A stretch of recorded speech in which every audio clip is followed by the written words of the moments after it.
All right, let's talk about one of the biggest driver decisions of the season, because it just got settled. For months, Noah Gragson's future was one big question mark. Sitting 31st in points, just one top 10 all year, and a contract running out. The garage was already talking about what came next. And one name kept getting attached to a possible move: Richard Childress Racing. And hey, real quick, if you are a true NASCAR fan like me, go ahead and drop a like and subscribe to the channel. NASCAR Nation news is just getting started. We are pushing for our next subscriber milestone, and it's all about real talk from fans who live this sport every week. All right, let's get into it. On Friday morning, Front Row Motorsports put the speculation to rest. Their announcement: back for more.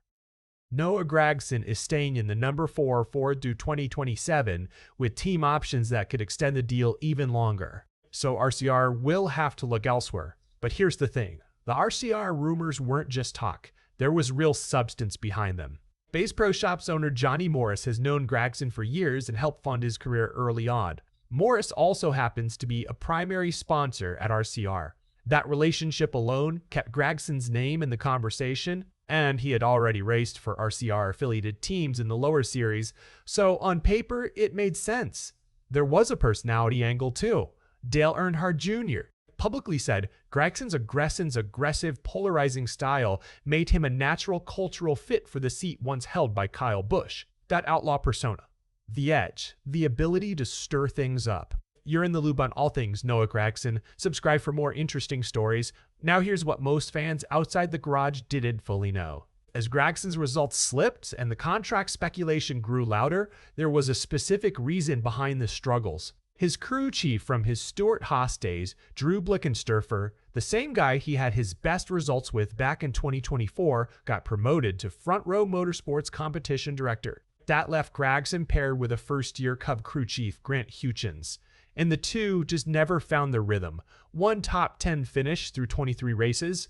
But even in a rough season, Gragson still showed flashes. 9th at Talladega, 11th at Daytona, and just last week at Iowa, he ran inside the top 15 for most of the race before a late strategy call cost him. So now that Gragson is locked in at Front Row, what happens at RCR? They may not have to look far. Austin Hill has been driving the number 33 car since the passing of Kyle Busch. He understands how the organization operates, he's got the sponsor backing, and he's handled a tough situation without making it about himself.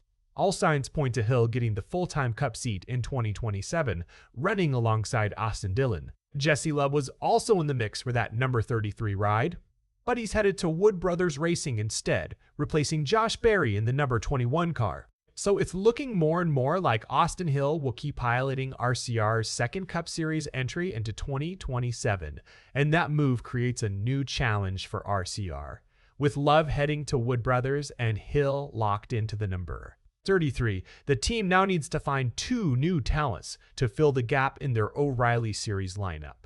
As for Gragson, he gets another shot at turning things around with Front Row Motorsports. Results have been hard to come by in the number 4 Ford so far, but with this extension now signed, he'll have the time to try and change that. So here's the question for you. Do you think Austin Hill is the right choice to take over RCR's second Cup seat in 2027? Drop your thoughts in the comments. And if you haven't already, make sure you like this video and subscribe to NASCAR Nation News. We'll see you in the next one.